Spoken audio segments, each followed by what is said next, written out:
In Charleston, South Carolina, where cicadas hum alongside the soft scent of aging wood, where cornbread bakes golden and crisp like the late afternoon sun, and where people still greet each other with eye contact, lived a girl named Melody Jackson. 13 years old, petite frame, bright eyes, and hands that could make a piano behave like a kitten. That night was special. Not because of the weather, it was slightly overcast, with light rain like tears falling on the wrong calendar day, but because Melody had just finished her first solo performance at Maple Rose Concert Hall, a place traditionally reserved for adults. She walked along the wet brick sidewalk in the white dress her mother had chosen, clutching the concert program as if holding a brand new dream still smelling of fresh ink. But what made her proudest sat on her head. Intricately braided hair, done by her father, Marcus Jackson, who often joked he was a part-time stylist, full-time agent. "Your hair is your crown," he said that morning, meticulously parting each strand.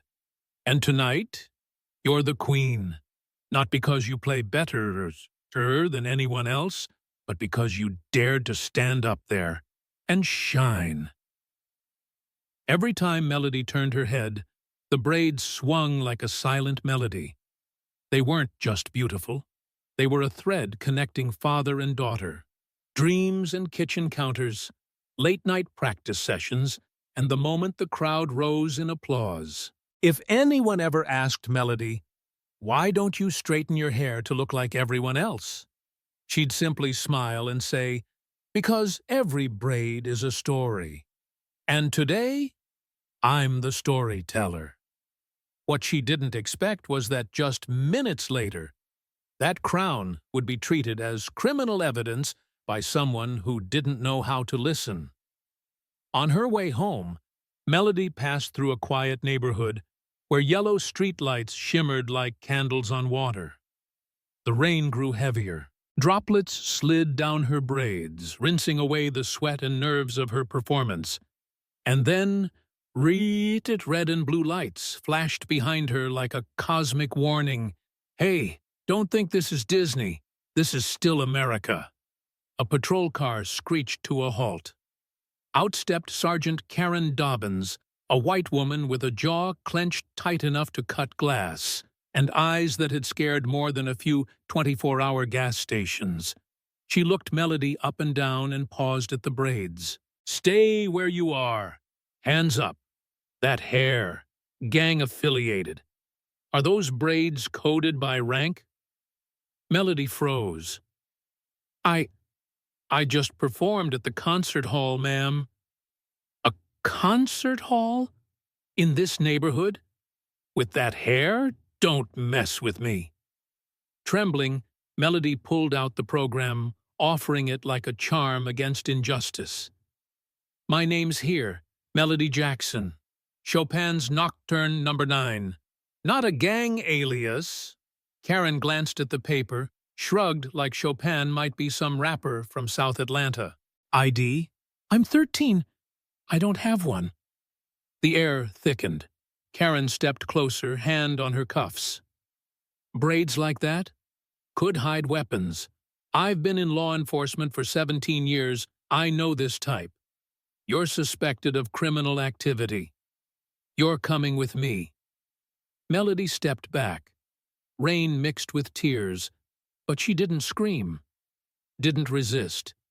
She just clutched her concert program as though her entire future had been reduced to a soggy page. And so, under Charleston's night rain, a young pianist walked not toward her dreams but into the cold fluorescence of a precinct, all because of a hairstyle braided with love. "But Sergeant, she's just a student. That hairstyle, it's just protective styling." "You want to get fired, Ricky?" The precinct's barber walked in. His name was Gus, 56, slightly balding, and still confused about why he was being asked to trim a young black girl's hair inside a police station. Gus glanced at Melody, then at Karen. Do I really have to do this?" Do it. Orders are orders. Cut it clean. No braids left. Melody said nothing. She looked up at Gus. Her eyes held no resentment, no plea, only a silence so heavy it made the room feel unbearably small. I understand. Go ahead, she said softly. Snip, snip. The sound of the scissors echoed like each cut was slicing through Melody's dignity. Every braid that fell to the cold tile floor was a monument to an unspoken crime. Gus's hand trembled.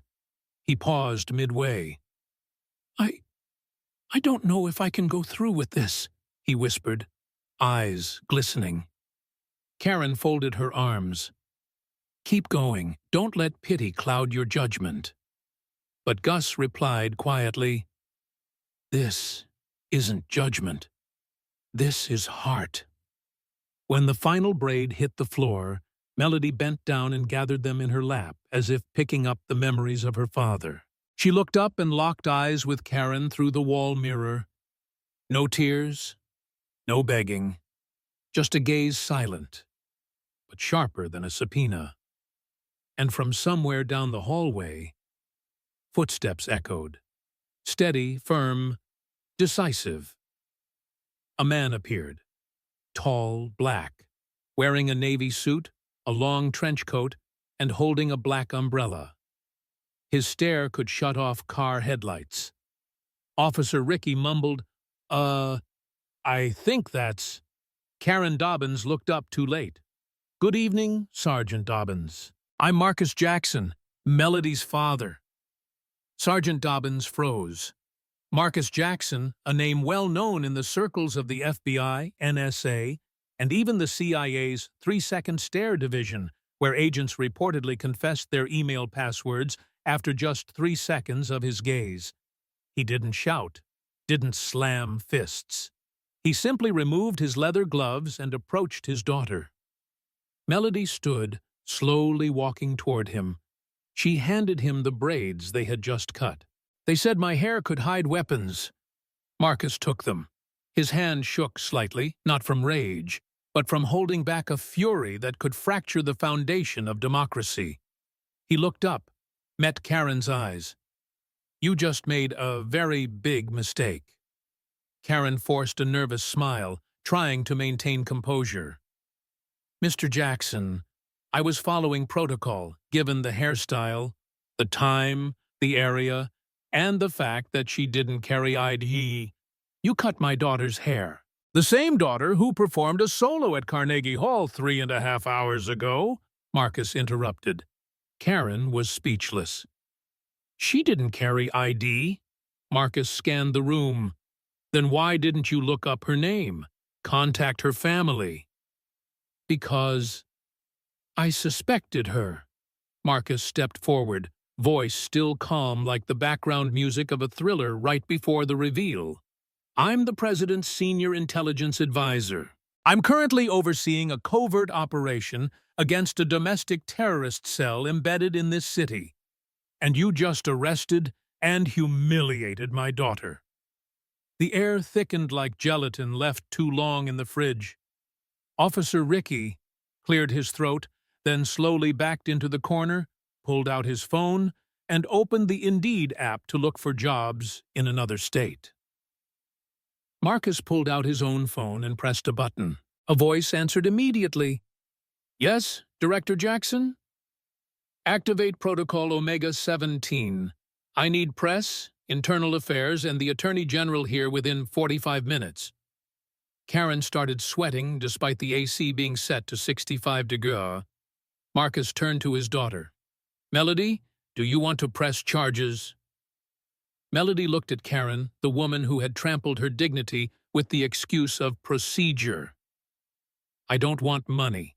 I want a lesson. For her. And for the whole system that thinks my hair is something dangerous. Marcus nodded. Understood.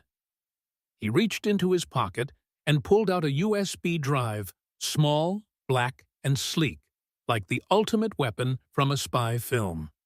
This is the full surveillance footage of the incident, and also an unofficial indictment for a system in need of a reset. Karen opened her mouth to speak, but a convoy of black SUVs pulled up in front of the station. Department of Justice, Internal Affairs, and for some reason, a reporter from the Drama Hour news channel. The briefing room was quickly repurposed into a makeshift emergency tribunal. On one side, Karen, hair in a tight bun, her expression shifting from stern to stiff. On the other, Melody, her hair now cropped short, but her eyes still sharp as the highest note she'd ever played.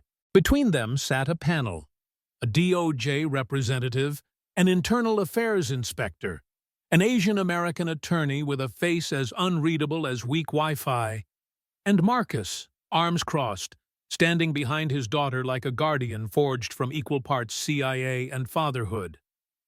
The Drama Hour reporter discreetly placed a mic under the ficus plant in the corner. Attorney: Sergeant Karen, did you cut the hair of this underage citizen? Karen: I did, but I followed protocol. Attorney: What protocol authorizes cutting the hair of a child who committed no crime, offered no resistance, and carried no contraband solely based on hairstyle? Karen swallows hard. We're trained to identify signs of gang affiliation. And braids. Melody, interjecting calmly. My hair is a three-part harmony. 3 generations of women in my family passed down how to braid it. Every braid has meaning. And you turned it into a national threat. Outside, the internet had already exploded. Live streams of the hearing were trending under the hashtag braids not threats. One TikTok, set to Melody's piano composition with slow-mo footage of her braids falling to the floor, was going viral faster than a pre-election scandal. Inspector: Sergeant Karen, you've previously been internally warned for biased conduct while on duty. Would you like to add anything? Karen: I just acted on instinct. Marcus: Racist instinct isn't instinct. It's faulty training. And today, my daughter is the one giving you a lesson. Melody stood. She walked to the center of the room. She placed a music box on the table, the one she'd used to learn pitch by ear since she was little. She opened the lid. A tune played not perfect, but sincere. I don't need your apology, but I want you to hear this. It's the piece I composed after my hair was cut. No words, just feeling. No one spoke, only the music. A few people wiped tears. Karen blushed, then lowered her head. Attorney: We'll be forwarding this case to the Disciplinary Review Board and the Civil Justice Department. Ms. Melody, do you wish to press charges? Melody: No, but I want to create a fund to retrain the entire police force on culture and human rights. Marcus, nodding calmly, like giving an order. It will be done. Outside the room, Ricky, the fully passive officer, mumbled, Next time I see braids, I'm going to say they look great. Swear. Saturday morning, Melody walked into Riverside County Jail, where heavy doors slammed shut with a clunk, as if to remind you, inside is the past, outside is the world. She didn't come to preach. She didn't bring a speech. Just a girl with uneven, freshly cut hair, an old keyboard, and a whiteboard with a handwritten message. Music doesn't ask who you are, only how you feel. In a small classroom near the yard, a dozen inmates sat scattered. Various hairstyles, tattoos. Some sat with arms folded, defensive. Others stared at the floor. No one knew who Melody was. And frankly, most didn't care. Until she started to play. A jazz-classical hybrid, at times as gentle as dawn mist, other times pulsing like the heartbeat of someone fleeing violence. Melody stopped. She didn't speak.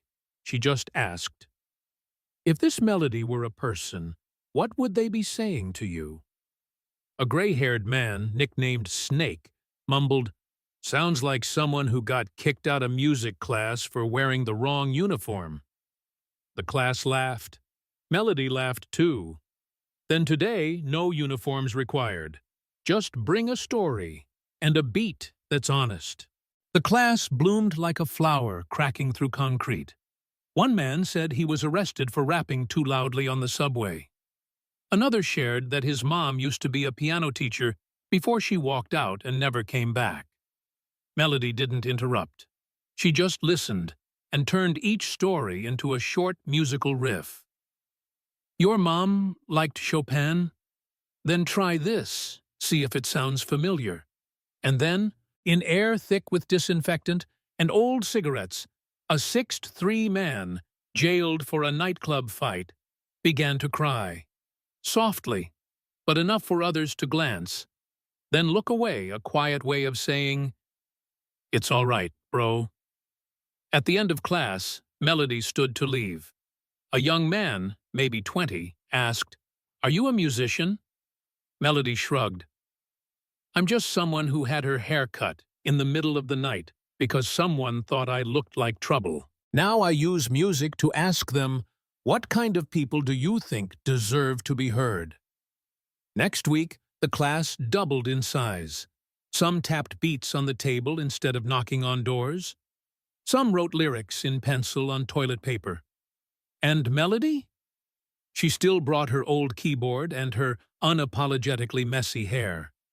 But this time, just before passing through the heavy gate, a prison guard smiled and asked, "Morning, teacher. What are we learning today?" Wednesday night. On TikTok, an anonymous account posted a 45-second clip. No caption, no filter, just a grainy shot of a music class inside Riverside County Jail. A black girl with short hair playing piano. Raw audio. Tilted frame. But the audience was a group of inmates, and among them a tall, bald white man, arms covered in tattoos, was crying. Within 4 hours, the clip reached 3-4 million views. The first comment gained over 80,000 likes. "I'm the sister of the man in the clip. He didn't shed a single tear when our father died. I don't know who you are, Miss Musician, but thank you. Because for the first time, I saw my brother come back to life." In a wood-paneled meeting room at the State Department of Justice, the budget meeting had just hit a dull patch when the head of corrections opened the clip and played it for the room. No one said a word during those 45 seconds. Only after the clip ended did the deputy director finally murmur, "Who approved her to teach in there?" The department head shrugged. "No one did. She came on her own, sent a piece of music to the warden, and he cried in his office." The next day, local news reporters knocked on the gates of Riverside Correctional. "We'd like to interview Miss Melody, the music teacher." A guard frowned. "She doesn't call herself a teacher. She just says she's someone who had her hair cut by a racist cop, and instead of suing, she chose to teach music in prison." The story spread like a song that didn't need FM waves. CNN, NPR. Even the New York Times came knocking. The headline read, "The woman who used a piano instead of handcuffs." A week later, Melody received an email from a federal judge. "I once sentenced a man who's now in your music class. I saw him cry in the clip. And I realized during that trial, and I never once asked him, have you ever been truly heard?" Things peaked when a former defense attorney, the one who had once represented the policewoman who cut Melody's hair, posted a status on LinkedIn. "I'm no longer practicing law. I apologize for defending what was wrong. Next week, I'll be teaching free public speaking classes in Melody's classroom." And still, Melody didn't have a TikTok. No manager. No record deal. She just sat in class, watching an inmate named Curtis, once arrested for robbing a convenience store, awkwardly tap out a hesitant jazz line. She smiled. Don't play the right notes. Play the notes you want people to hear. Saturday afternoon. Riverside Prison. Melody sat at the piano. Her hands gently guided Curtis's feet on the pedal, showing him how not to cut the flow of the music. "Don't try to keep time with your foot," she said. "Keep time with your feeling." The door creaked open behind her. A woman stood in the doorway. The police uniform had been replaced by a pale blue shirt and jeans. Melody didn't turn around, but she could feel it. That unmistakable sensation when someone who once hurt you is standing behind you, carrying a silence that weighs heavy. Curtis looked up first, then whispered, "Teacher, someone's here to see you." Melody turned around. Lisa McAdams, the former police officer who once arrested her and cut her hair, stood there. No weapon, no posture, just two hands clasped tightly in front of her, as if afraid they might start trembling. Lisa stepped one foot into the classroom. I didn't come here to justify anything." Her voice was low, hoarse, and softer than the faint lift of a piano pedal. "I resigned a year ago, not because I was forced to, but because, for the first time in my life, I heard someone cry over losing their hair not for beauty, but for dignity." No one said a word for several seconds. Curtis quietly stood up and pulled the empty chair near the piano back a few inches. Lisa walked over and sat down. Melody looked at her, no longer with rage, but not yet with forgiveness. "Why are you here?" Melody asked. Her tone wasn't sharp, but it wasn't soft either. Lisa took a deep breath. "Because I heard the piece you composed, and in 2 minutes and 37 seconds, I felt stripped bare. You didn't have to shout at me, or sue me, or go on TV. You just played one piece of music, and I saw myself as a shameful side character in my own life story." Melody didn't respond. She turned back to the piano. Her fingers rested gently on the keys. A simple blues melody flowed out. Quiet. Unpolished. Lisa let out a dry chuckle, tinged with tears. "You still know how to make someone feel small without saying a word." Melody stopped playing. "I don't want you to feel small, Lisa. I want you to feel real, because that's what you didn't give me that night." The room fell into complete silence. Curtis swallowed. Another inmate quietly snapped a photo of the moment Melody at the piano. Lisa seated behind her, head slightly bowed, hands clenched in her lap. At the end of the session, Lisa stood. "I probably won't be allowed to teach here, but if there's any class that needs someone who knows they were wrong and is ready to be asked the hardest questions by the people they once hurt, I volunteer." Melody nodded. "I don't need you to lecture, but if you want to listen, come." Lisa turned to leave, but paused before crossing the door. "That piece you played, what's it called?" Melody looked after her and smiled faintly. "Untitled, because some pain doesn't need a name, it just needs to be heard." 3 months later, the Riverside Prison music class was fuller than ever. No longer a token activity. Now it was a sanctuary every Saturday, where dozens of inmates were learning to replace screams with chords. Lisa McAdams entered, no longer former police officer. Now she was a teaching assistant, a woman who came every week just to listen. She didn't teach law, she didn't teach guilt. She taught silence, the kind that society had long reserved for people like Melody, like Curtis, like the braided kids judged at first glance. During one session, Curtis tapped his rhythm stick and asked, "Miss Lisa, if you could go back to that night, would you still arrest Melody?" Lisa looked up, her eyes unwavering. "Yes, but I would arrest the fear inside me first. The class burst into applause, not because it was the perfect answer, but because it was honest, something that had been missing from old reports. Sunday night, City Community Center. A small recital was being held. No grand backdrop, no dazzling stage, just an old piano, a few yellow lights strung up hastily, and rows of plastic chairs neatly aligned. Melody sat at the piano. She wore a simple white dress.